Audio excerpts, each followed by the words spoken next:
Trey Lance from the perspective of Justin Fields, who on Monday, for the second week in a row, threw the same touchdown that we were drooling over, both Fields and Lance at their pro days. The rolling left, throw across the body to the corner of the end zone. Jesse James did it to the Niners. Whoever it was did it in a big moment on Monday Night Football. Is Justin Fields getting better every week? How would you qualify what we're seeing from him, and how does it apply to Trey Lance? Well, think about this guy. By early November, after not starting the first couple weeks because of the Dalton loyalty, and then once Dalton got hurt, he's been able to start ever since. And for a several-week stretch, he was being compared to Zach Wilson as the worst quarterback statistically in the league. And that was undebatable, right, by every metric. The last 2 weeks, he has been a top 20-like quarterback. But last night, we're recording this on Tuesday, it wasn't, to me, just the touchdown, because we saw him do that against the Niners. Even though that one was a rope, this one was perfectly lobbed. Like, in a weird way, similar plays, but way different throw. Yeah. Both really impressive. How about leading them on a drive late in the game down where you're down 6? So a field goal does nothing. You have to score a touchdown. Leads them on a drive. Hits Allen Robinson on the play before the touchdown to kind of get him into the red zone. You're like, this guy's making strides. This guy is improving. That's all you can really ask for out of a rookie quarterback when your team's not going to make the playoffs. Can he keep improving? Well, there's only one way to truly improve, and that's to play these games. There's a reason he gets better every week. You're just more comfortable. And the other thing, Guy, the Niners game, I know it's at home and it's Chicago. There's 70,000 people there, but it's a 10 a.m., for them, a noon kickoff. This was Monday Night Football against the Steelers, who have a really good defense, who kind of kicking their ass the majority of the game. And a good home crowd. Fantastic home crowd. They're struggling to score, and he just kind of never flinched. So it's like I've learned a lot about the kid. And listen, I'm biased. I was a big fan. I would have drafted him if I was the Niners, just because there was more evidence there. And clearly they loved the Lance personality and the character stuff more than Fields and some of the reading the defenses. Well, I'm watching him. Like, I think he's starting to improve, getting more comfortable. Now, he's faster than Lance, but he's not a very instinctive runner. And maybe it's still trying to feel out the speed of the NFL. Yeah, he had one yesterday. Was it right before the 2-minute warning? Where he kind of goes behind and the guy hits him. And it's just, instead of going left, he just runs right into the guy, and he doesn't. But, again, easy from the couch. Did you see the clip where earlier in the game, he's running toward the sidelines like, fuck it, I'm going to lower my shoulder on Minka, and Minka airborned him. You got to be able to learn the hard way, I guess. Derek Carr learned the hard way with Pac-Man Jones. Who did I see? Oh, it was the A&M quarterback last week tried to lower it. Did you see that game? No. A&M quarterback, I forget who they were playing. Auburn. They were playing Auburn. Yeah, he tries to lower his shoulder, like running up the hash mark on a linebacker. Takes him on, pops his shoulder out to the point that the trainer's like up under his shoulder pad trying to put it in, and he is screaming, like, basically, get your hand out of there. Like, no, stop. Eventually they did get it back in. He came back in wearing a brace, but I guess it's just something you gotta learn. That actually throws me out. No wonder the line's a little off. Then. He did come back into the game, though, but I'm not sure what his status is now that we talk about this. I forgot about that. Justin Fields at 230 pounds, Minka elevated him. How many times in Justin Fields' life on a collision has he been elevated? Yeah. Not often. Not many. No. You know what I put a lot of value in with a quarterback, especially a young quarterback, is how do you play in a game where you're not just on the whole game? Because that's a lot of games. It's not, we talked about the other day, like, it's one thing to play a great round of golf when everything's working for you, but how do you play when you're struggling with something and you've got to overcome? And it's not like it wasn't easy for them. No. Right? He was under 60%. Couldn't score. Yeah, so to put that 2-minute drive together, it's basic. I don't know what's the opposite of being a front runner, but that to me shows that ability. That's what teams and coaches look for, right? The front running thing, anyone can act good when things are on. How do you act when your back's against the wall? And it's the hardest thing for a lot of these guys coming from sweet programs, like I truly don't know, right? When you blow teams out, like Zach Wilson, we don't know, right? They were just blowing everybody out last year at BYU. It's why Andy Reid loved Nick Foles, because his senior year at Arizona, he played some of his best football, like when they would be down late in these games, and they're like, this kid never gave up. Like, they just loved his mindset. Nick Foles still does that in the NFL too. Nick Foles loves being down 3 scores. Have you noticed that? No. Kind of funny. But yeah, and the other thing when you go back to Fields is now we're talking about he's going to be so far ahead of whenever it is, if Trey Lance plays this week or in 3 weeks, and Trey Lance did not appear last week like I predicted that he would.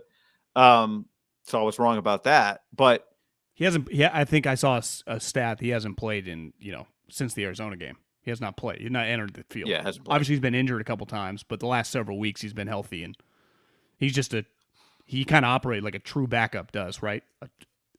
Hell, even Mariota's getting on the field. He's played the last 2 games. Mariota's gotten some reps. Yeah, but so now we're talking about just when we compare this quarterback class. You're talking about Mac Jones and Justin Fields, especially Justin Fields because he played several years. Mac really just the 1 year and a couple of games. All of those college snaps. Now all of these NFL snaps, Fields has thrown 187 balls, 187 on the motherfucking block. Right? It's just Trey Lance is and again, what's important is that Trey Lance plays for the 49ers well, not necessarily him relative to these other guys. But we are just seeing this is what you get. And when a guy plays and when a guy has experience, and the Niners, maybe there's a long year ahead still for them. But you're going to have to find a way. Like, obviously this game, if they were to lose it, and let's just, as we're recording this Tuesday before they announce the quarterback, and I assume Jimmy's going to keep starting.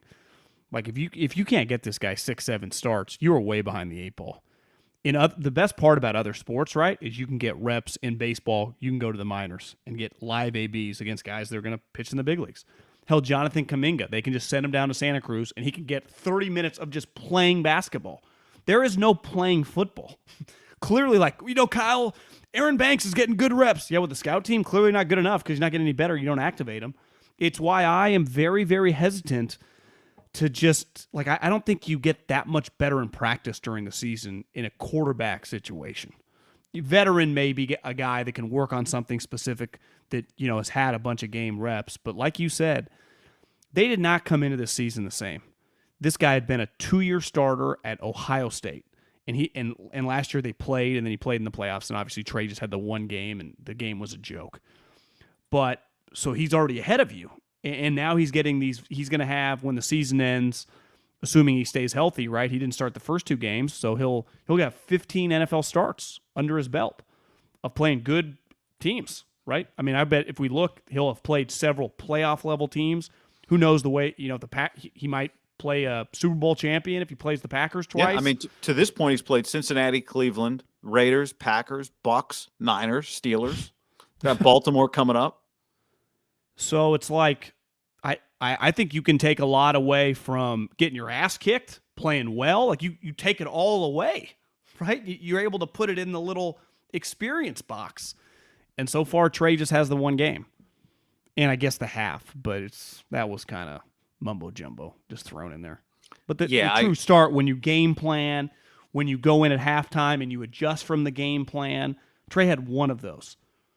Yeah, I look at it like if you go to a batting cage and face 80-mile-an-hour pitches and then don't come back to that batting cage for 3 weeks, the time you spent getting your timing down is lost. You don't, like if you go face Monday 80 miles an hour, I'm talking, let's say you're a high school kid in the 80s fast, whatever. And then you come back Tuesday, and then you come back Wednesday, and then you come back Thursday. And by Friday, you're just going to be swinging earlier, whatever, your bat speed. That's what stacking up NFL starts is. If you don't play again for 3 weeks, you don't step in that cage again. 80 looks just like it did 3 weeks ago. Listen, I am all for taking Trey Lance over Mac Jones, no matter Mac Jones keeps dinking and dunking his way to the playoffs, and I got no problem putting $500 on the Patriots this week. But I understood the move, and I support the move, even though I barely even see this kid play. I thought Justin Fields was really good. I thought he was a big-time prospect at 6'3", 225 pounds, big arm, athletic as shit. I mean, you watch him last night, like he looks like a natural thrower. That's just going to be one that, not making any grand statement, but for Trey Lance to be better than Justin Fields, it's going to be difficult. This guy's a blue chipper for a reason. This guy took his team to the playoffs for a reason. This guy lit up Clemson like a Christmas tree this guy's a fucking big-time player. Now, obviously, the NFL incorporates more. You still have to, learn defenses. Defenses keep changing. The looks that you struggle with, it's a continuous process of improvement. But I think we all agree you can watch a couple drives when he's on, and Niner fans watched him last week, and I would imagine a lot of people peeked at him last night. There's a lot there, right? There is. Yeah. There's a lot there. There's a lot there, and I think it's he not was just, third. He was third on the Niners board. We know that. Of the three guys that they had access to. Yeah, that's what I've believed since the draft. I think it's pretty much verified from what I've been told. Yeah, when I said it, it was an educated statement. When I said I think it was between Mac and Trey Lance after the draft. That was not a guess. And it's not just them that could have to live with that. Detroit, Miami, Carolina, most definitely, Denver, Philly. Really good quarterbacks have been drafted in that range of 10, 11, 12 in recent years.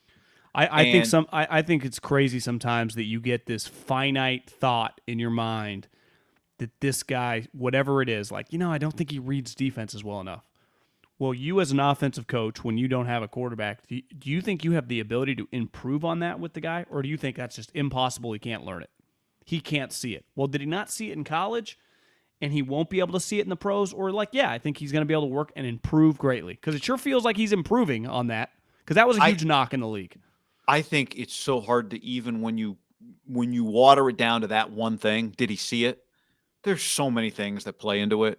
Did the receiver know what he was doing? How was he coached how was he coached on that particular play?